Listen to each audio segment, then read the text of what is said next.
السلام علیکم ناظرین، انڈین حکومت نے رواں ہفتے ایک فیصلہ کیا ہے جس کے تحت $6 ارب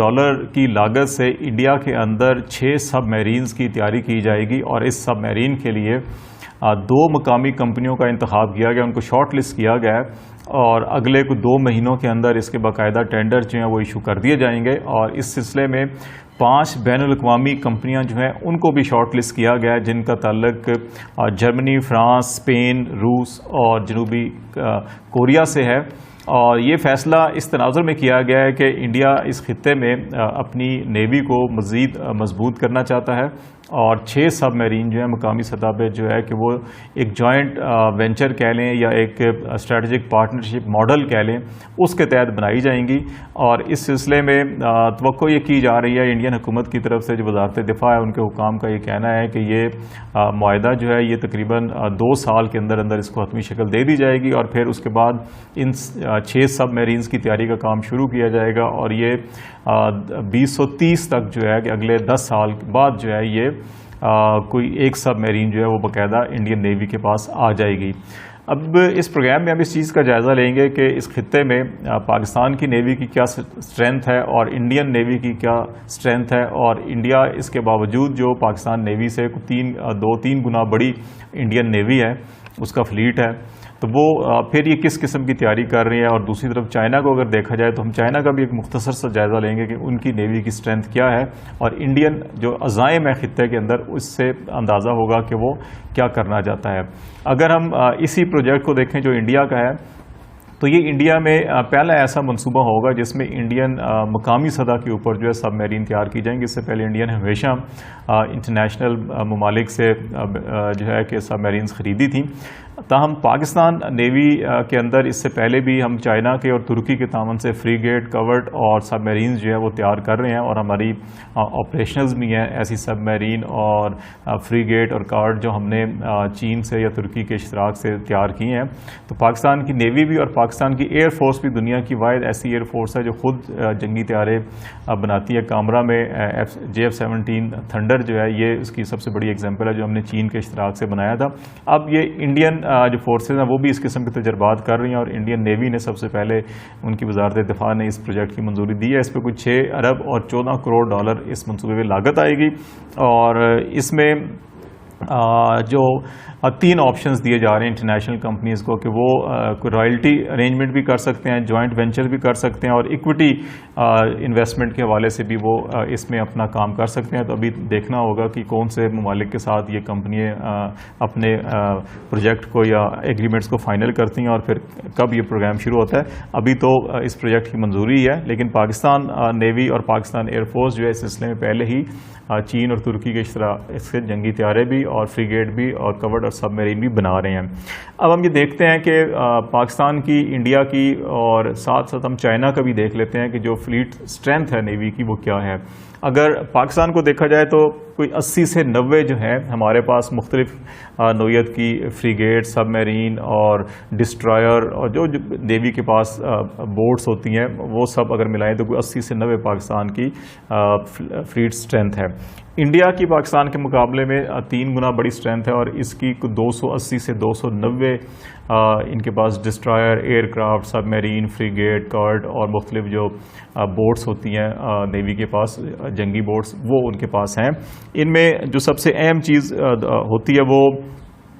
سب میرینز ہیں، فریگیٹ ہیں اور کورٹس ہیں۔ تو سب میرینز کا اگر ہم جائزہ لیں، جہاں پہ انڈیا جو ہے کہ ابھی اپنی سب میرینز بنا رہا ہے، تو آلریڈی ان کے پاس انڈیا کے پاس جو سب میرینز ہیں وہ 17 سب میرینز انڈیا کے پاس اس وقت آپریشنل ہیں، جس کے اندر کنونشنل بھی ہیں، نان کنونشنل بھی ہیں۔ کنونشنل جو روایتی ہتھیار لے کے چلتی ہیں اور اٹیکس کر سکتی ہیں، اور نان کنونشنل جو ہے جو ایٹمی ہتھیار لے کے جاتی ہیں اور ایٹمی ہتھیار استعمال کر سکتی ہیں۔ تو جبکہ اب یہ 6 جو ہے مزید یہ ان پلیس لانے کے لیے ابھی فیصلہ کیا گیا، تو اس طرح سے اگر یہ 2030 تک 6 مزید یہ تیار کرتے ہیں تو پھر جا کے ان کے پاس یہ 23 سب میرینز ہو جائیں گی۔ پاکستان کے پاس اس وقت جو ہے وہ صرف 9 سب میرین ہیں اس وقت جو آپریشنل ہیں۔ ان میں ہمارے پاس جو ہے کہ وہ کنونشنل بھی ہیں اور نان کنونشنل بھی ہیں جو نیوکلر وار ہیڈز لے کر چلتی ہیں، اٹیک بھی کر سکتی ہیں، وہ ہیں. جبکہ چین اور ترکی کے تعاون سے ہم 8 مزید سب میرین جو ہیں وہ تیار کر رہے ہیں. تو اس طرح سے ہمارے پاس جب یہ تیار ہو کے آ جائیں گی تو پاکستان نیوی کے پاس یہ 17 ہو جائیں گی. تو ہمارا جو سب میرین کا ہے وہ ہم انڈیا کے ساتھ آلموسٹ جو ہے کہ وہ ایکول لیول پہ آ جائیں گے. لیکن ہماری جو ڈیفنس کیپیبلٹی اور جو ٹیکنیکل جو فیسلٹیز ہیں پاکستان نیوی کے پاس اور ایکسپرٹیز ہیں وہ انڈین نیوی سے زیادہ بہتر بتائی جاتی ہیں. اور اس سلسلے میں جو خاص طور کے اوپر 1965 میں دوارکا آپریشن کا ریفرنس دیا جاتا ہے، اور پھر ریسنٹلی جو انڈین سب میرین نے پاکستان کے سمندری حدود میں داخل ہونے کی کوشش کی تھی 2 سال پہلے، تو جس طرح سے پاکستان نے اس کو نہ صرف ریڈیکٹ کیا بلکہ اس کو روکا بھی اور پھر واپس جانے پر مجبور بھی کیا، اور اس کی تمام ویڈیو بنا کے وہ بھی ریلیز کی گئی تھی. تو پاکستان نیوی جو ہے وہ آپریشنلی اعتبار سے، اپنی تیاریوں کے اعتبار سے، ٹیکنیکل اعتبار سے انڈین نیوی سے کافی بہتر ہے. اور سب میرین کا بھی اگر ہم جائزہ لیں، اگرچہ عددی اعتبار سے ہمارے پاس اس وقت 9 ہے اور ان کے پاس 17 ہیں، لیکن ہم آپریشنل اعتبار سے اپنی ڈیفنس کی کیپیبلٹی مکمل رکھتے ہیں. فریگیٹ جو ہیں اور اس سے پہلے سب میرین چائنا کے پاس جو وہ 79 سب میرین ہے. تو پاکستان کے پاس 9، انڈیا کے پاس 17 اور چائنا کے پاس 79 سب میرینز ہیں. تو اس لیے انڈیا ایک طرف جو ہے کہ وہ پاکستان کے اوپر دباؤ ڈالنے کے لیے بھی زیادہ سے زیادہ اسلحہ خریدتا ہے، سب میرین جنگی طیارے اور ڈیفنس کے اندر انویسٹ کرتا ہے، اور ساتھ دوسری طرف وہ اپنے آپ کو چائنا کے مقابلے میں کھڑا کرنے کے لیے اور خطے کے اندر جو ہے کہ وہ اپنے آپ کو چائنا کے اوپر حاوی کرنے کے لیے بھی تیاری کر رہا ہے. اور اب فریگیٹ کی طرف آتے ہیں تو پاکستان کے پاس جو ہیں وہ 5 فریگیٹ ہیں اور انڈیا کے پاس جو ہے وہ 13 فریگیٹ ہیں جو آلریڈی آپریشنل ہیں اس وقت. تو اس اعتبار سے بھی دیکھیں تو 3 گنا زیادہ انڈیا کی جو ہے فریگیٹ ہمارے سے زیادہ ہیں. لیکن ہمارے جو اس وقت اگین ٹرکی اور چائنا کے ساتھ جو ہمارا کوآپریشن چل رہا ہے اور جوائنٹ پروڈکشن بھی چل رہی ہے ہماری فریگیٹ کے سلسلے میں چائنا کے ساتھ، ہم نے آلریڈی اس کے اوپر جو ہے مشترکہ طور کے اوپر کچھ فریگیٹس بنائے بھی ہیں. تو تقریباً 14 کے قریب جو ہے مزید فریگیٹ جو ہیں کہ ہم ان ممالک کے تعاون سے، چائنا کے تعاون سے بھی اور ٹرکش کوآپریشن سے جو ہے کہ مزید 14 تیار کریں گے. کورڈ جو ہیں یہ بھی جنگی جہاز ہوتے ہیں نیوی کے، تو یہ انڈیا کے پاس 23 ہیں، ہمارے پاس جو ہے یہ صرف 2 ہیں. تو اس میں بھی دیکھیں تو بہت زیادہ گیپ ہے ہمارا اور انڈیا کا. لیکن اس میں پاکستان جو ہے کہ یہ ترکی کے تعاون سے مزید 4 جو ہے وہ کورڈ جو ہے تیار کر رہا ہے. اس وقت استنبول شپ یارڈ میں ان کی تیاری ہو رہی ہے، اور پھر وہ پہلا دوسرا وہاں پہ تیار ہوگا، تیسرا چوتھا جو کراچی شپ یارڈ میں آ کے پاکستان نیوی اور ترکی کی جوائنٹ ایفرٹس کے ساتھ تیار ہوگا. تو اس سے جو ہے کہ اگین پاکستان انڈیا کے درمیان کسی حد تک بیلنس تو نہیں قائم ہوگا، لیکن پاکستان اپنی جو ڈیفنس کم سے کم ضرورت ہے، صلاحیت ہے، وہ اپنی پوری کر لے گا. اور اگر چائنا کا دیکھیں ہم تو جہاں پاکستان کے پاس 2 ہیں اور انڈیا کے پاس 23 ہیں، تو چائنا کے پاس 72 کورڈز ہیں. تو یہ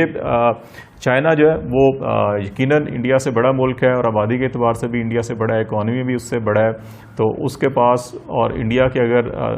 توازن کو دیکھا جائے تو انڈیا بہت پیچھے ہے چائنا سے. لیکن انڈیا کی کوئی اپیرنٹلی سوائے کشمیر سیکٹر کے اوپر جو چائنا کے ساتھ کشیدگی رہتی ہے، اس کے علاوہ انڈیا کا کوئی سمندری حدود چائنا کے ساتھ نہیں لگتی. لیکن اپنی نیوی کو اور اپنی فورسز کو اس طرح سے مضبوط کرنا کہ چائنا کو ٹارگٹ رکھ کے، تو پھر یہ لگتا ہے ایسا ہی ہے کہ جو سمندری روٹس ہیں ان کے اوپر جو ہے کہ انڈیا اس خطے کے اندر کوئی عزائم رکھتا ہے، تو وہ فیوچر کے اندر اس سلسلے میں کوئی تیاری کر رہا ہے. اور دوسری طرف پاکستان کے اوپر دباؤ ڈالنا چاہتا ہے. لیکن پاکستان نے ہمیشہ سے کبھی بھی ہتھیاروں کی دوڑ کے اوپر دلچسپی نہیں اظہار کیا، چاہے ہمارے نیوکلر ٹیسٹ ہوں، وہاں سے لے کے ہماری میزائل ٹیکنالوجی ہو، یا پاکستان آرمی کی، پاکستان ایئر فورس یا پاکستان نیوی کی جو تیاری ہم دیکھیں، تو ہم نے ہمیشہ سے یہ کوشش رہی ہے پاکستان کی جو کم سے کم ڈیفنس ڈیٹرنس ہے اس کو برقرار رکھا جائے، تاکہ اپنی ملکی دفاع اور سلامتی کے لیے جو انتہائی ناگزیر چیزیں ہیں اسلحے کے حوالے سے، ہتھیاروں کے حوالے سے، ایئر کرافٹس کے حوالے سے، یا باقی ٹیکنالوجی کے حوالے سے، تو وہ ہم نے حاصل کیا. ہم اس سے آگے پاکستان کبھی نہیں جاتا. انڈیا جو ہے کہ اگر کوئی لیٹسٹ ٹیکنالوجی یا کوئی آگے بڑھنے کی کوشش کرتا ہے، تو پھر ہمیں بھی مجبوراً کم سے کم اس اپنے ڈیٹرنس کو برقرار رکھنے کے لیے وہ چیزیں لینے پڑتی ہیں. تو اس لیے پاکستان نے ہمیشہ انٹرنیشنل فورمز کے اوپر یہ زور دیا ہے کہ وہ جو ایٹمی ہتھیاروں یا روایتی ہتھیاروں کی دوڑ ہے اس کو ختم کیا جائے، اور خطے میں جو درینہ مسائل ہیں کشمیر سمیت ان کو حل کیا جائے تاکہ دونوں ممالک اور باقی ممالک بھی جو ہے کہ اپنے تنازعات کی بجائے جو ہے کہ وہ غربت پسماندگی اور اکنامک ڈیولپمنٹ کے اوپر فوکس کر سکیں اور یہی مستقبل ہوگا. ادروائز جو ہے کہ ہتھیاروں کی دوڑ سے جو قیمتی زر مبادلہ کے ذخائر ہوتے ہیں وہ ضائع ہوتے ہیں, اتنے ہی پیسوں سے کئی گنا زیادہ جو ہے کوئی اکنامک ڈیولپمنٹ اور غربت کے خاتمے کے مقاصد حاصل کیے جا سکتے ہیں. تو اس لیے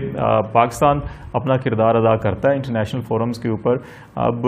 خطے میں جہاں ایس سی او کا فورم ہے یا باقی فورم ہے, سارک فورم تو کافی غیر فعال ہے, لیکن ایس سی او فورم کے اندر جہاں رشیا بھی ہے, چائنا بھی ہے, تو یہ دونوں بڑے ممالک, ایران بھی اس کے اندر ہے, سینٹرل ایشین اسٹیٹس بھی ہیں, ٹرکی بھی ہے, تو یہ ممالک جو ہے کہ یہ ایسی کوئی اکنامک ایفرٹس اور پولیٹیکل ایفرٹس کر سکتے ہیں جن کے نتیجے میں جو ہے کہ اکنامک ایکٹیویٹیز کو فروغ دیا جا سکے, اور یہی پیسے جو اسلحے کے اوپر خرچ ہو رہے ہیں وہ تجارت کے اوپر, اقتصادی ترقی کے اوپر, غربت کے خاتمے کے لیے اور عام ہیومن ڈیولپمنٹ انڈیکس کو بہتر بنانے کے لیے خرچ کیا جا سکتا ہے. تو اسی سے جو ہے علاقے کی ترقی اور خوشحالی ہوگی. ادروائز جو ہے کہ جنگوں سے کوئی فائدہ نہیں ہوتا, اور جہاں پہ ایٹمی ممالک ہوں تو ایٹمی جن کے پاس ہتھیار ہوں تو ان جنگوں سے سوائے تباہی کے اور کچھ نہیں ہوگا. تو اس لیے امن کے لیے اور ترقی کے لیے کوشش کرنی چاہیے کہ ہتھیاروں کی دوڑ شروع کرنے کی بجائے, اس کو آگے بڑھانے کی بجائے انہی وسائل کو اقتصادی ترقی پر خرچ کیا جائے.